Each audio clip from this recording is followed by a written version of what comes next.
You are standing in a parking lot. In front of you is a stone tower taller than a 40-story building. It has stood there for over 4,000 years. You pull out your phone to take a photo, and somewhere in the back of your mind, a question surfaces that you have had since you were a child. How did they do this without cranes, without trucks, without a single piece of modern machinery? The honest answer is far stranger than aliens, far stranger than lost technology, and far more human than you have ever been told. It starts with a river. Not with stone, not with ropes, with water. Every year, the Nile flooded. For months, farmland vanished under a sheet of brown water, and with it vanished the ability to farm. Ancient Egyptian society did not see this as a disaster. They saw it as an opportunity, because when the fields flooded, tens of thousands of farmers suddenly had nothing to do and nowhere to work. So the state gave them somewhere to work. It gave them a pyramid. This single fact reshapes the entire story. You have probably pictured pyramid builders as broken, enslaved men dragged in chains under a merciless sun. That image comes from Hollywood, not from evidence. Archaeologist Mark Leaner spent decades excavating the area just south of the Giza pyramids, and what he found there was not a prison camp. It was a town. Bakeries, breweries, dormitories. Medical facilities where broken bones had been set and healed, meaning injured workers were cared for, not discarded. Skeletons showed signs of hard labor, yes, but also of nutrition and treatment. These were not slaves. They were a mobilized national workforce, paid in bread, beer, and meat, rotating through labor duty the way a modern citizen might rotate through jury duty or a tax obligation. So who were they, exactly? Farmers, mostly, conscripted for a season, sometimes for years at a time, organized into work gangs with names like Friends of Khufu and Drunkards of Menkaure, names painted directly onto the stone blocks themselves. Think about that for a second. These crews were proud enough of their work to sign it. That is not the psychology of a slave. That is the psychology of a builder. But pride does not move 2,300,000 blocks of stone. Some of them weighing as much as an adult elephant. Something else had to. The answer is engineering so simple it is almost embarrassing. Ramps, sledges, water. Egyptians did not have the wheel for heavy hauling, because wheels sink into sand. Instead, they built wooden sledges, loaded blocks onto them, and dragged them across specially prepared surfaces. In 2014, physicists at the University of Amsterdam, led by Daniel Bohn, discovered something remarkable while studying an ancient tomb painting that showed a worker pouring water directly in front of a sledge. They tested it. Wet sand, it turns out, is significantly easier to drag a heavy object across than dry sand. The water causes tiny bridges to form between sand grains, stiffening the surface just enough to cut friction almost in half. The Egyptians were not guessing. They were exploiting real physics, 4,000 years before anyone wrote down the equations.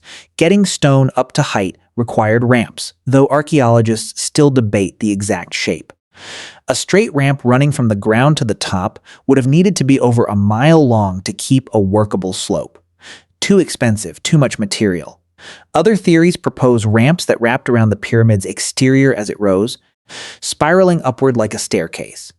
In 2018, a French research mission at the Hatnub quarry, led by Yannis Gurdon, uncovered the remains of an internal ramp system with staircases and post holes, used to haul limestone blocks upward at a steep incline using ropes anchored to the posts. It is not proof that this exact method built Giza, but it shows the underlying toolkit was real, tested, and in active use.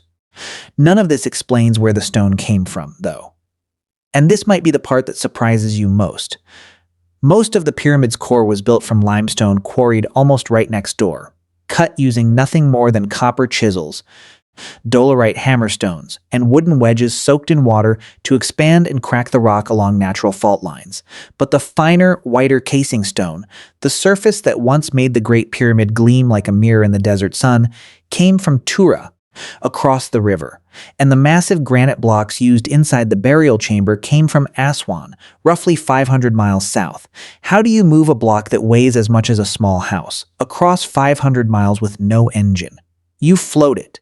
In 2013, French Egyptologist Pierre Tallet discovered a set of papyrus scrolls in caves along the Red Sea coast, the oldest inscribed papyri ever found. One of them was a logbook, written by a man named Merer, an official who led a team of boatmen.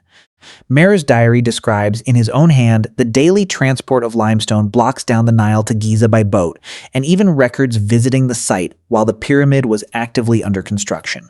This is not myth. This is not guesswork.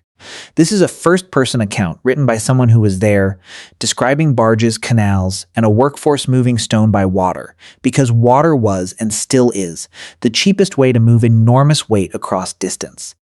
You might be wondering how anyone coordinated a project this massive without spreadsheets, without blueprints as we know them, without a single email.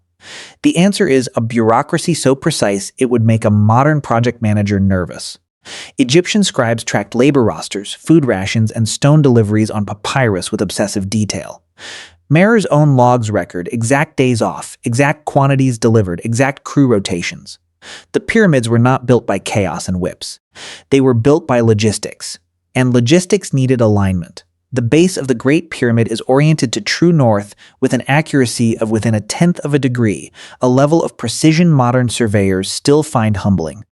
Researchers like Kate Spence have proposed the builders achieved this using the stars, specifically by tracking the positions of two circumpolar stars as they rotated around the celestial pole on a single night, marking the midpoint between them. Simple, elegant, no satellites required, just patient observation of the sky, repeated and refined over generations of builders who inherited each other's knowledge, the way a craft is passed from master to apprentice. Here is the twist that tends to unsettle people the most. The pyramids were not built by a single burst of genius. They were built by failure. Multiple failure.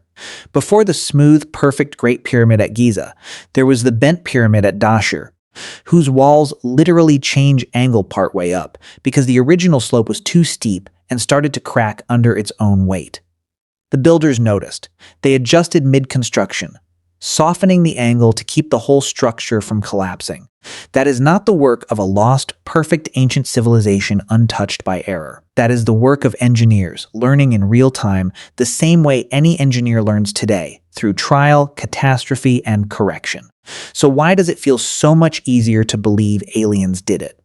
Because it is more comfortable than the truth.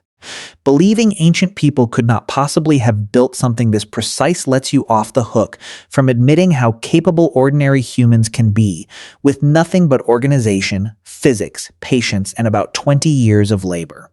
It is easier to imagine a shortcut than to imagine 40,000 nameless farmers hauling stone under a hot sun for a wage of bread and beer, decade after decade, generation after generation, until a mountain of limestone rose out of the desert floor.